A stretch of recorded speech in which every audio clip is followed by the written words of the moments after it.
शुक्लाम्बरधरं विष्णुं शशिवर्णं चतुर्भुजं प्रसन्नवदनं ध्यायेत् सर्वविघ्नोपशान्तये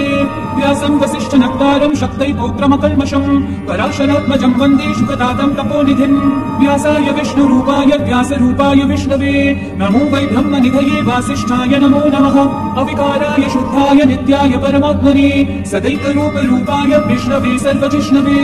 यस्य स्मरणमात्रेण जन्म संसारबन्धनात् विमुच्यते नमस्तस्मै विष्णवे प्रभविष्णवे ॐ नमो विष्णवे प्रभविष्णवे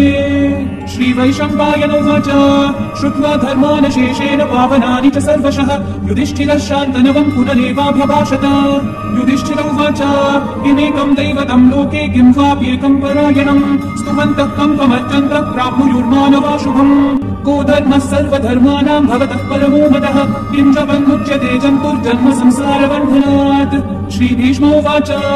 जगत्प्रभुं देवदेवम् अनन्तं पुरुषोत्तमं स्तुवन्नामः सहस्रेण पुरुषस्तततोत्थितः तमेव चार्चयन् नित्यं भक्त्या पुरुषम् अव्ययम् ध्यायन् स्तुवन् नमस्यं च यजमानस्तमेव च अनादिनिधनं विष्णुं सर्वलोकमहेश्वरं लोकाध्यक्षं स्तुवन् नित्यं सर्वदुःखातिगो भवेत् ब्रह्मण्यं सर्वधर्मज्ञं लोकानां कीर्तिवर्धनं लोकनाथं महद्भूतं सर्वभूतभवोद्भवम् एष मे सर्वधर्माणां धर्मोऽधिकतमो मतः यद्भक्त्या पुण्डरीकाक्षं सर्वैर्गच्छेन्नरः सदा परमं यो महत्तेजः परमं यो महत्तपः परमं यो महद्ब्रह्म परमं यः परायणम् पवित्राणां पवित्रं यो मङ्गलानां च मङ्गलम् देवतं देवतानां च भूतानां यो व्ययः पिता यतः सर्वाणि भूतानि भवन्त्यादियुगागमे यस्मिंश्च प्रलयं यान्ति पुनरेवानुपक्षये तस्य लोकप्रधानस्य जगन्नाथस्य भूपते विष्णोर्नाम सहस्रं मे शृणु पापभयावहम् यानि नामानि गौणानि विख्यातानि महात्मनः ऋषिभिः परिगीतानि तानि वक्ष्यामि भूतये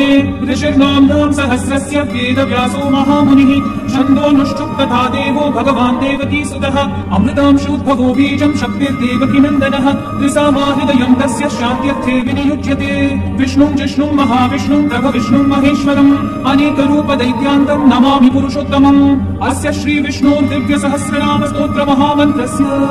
श्रीवेदव्यासो भगवान् ऋषिः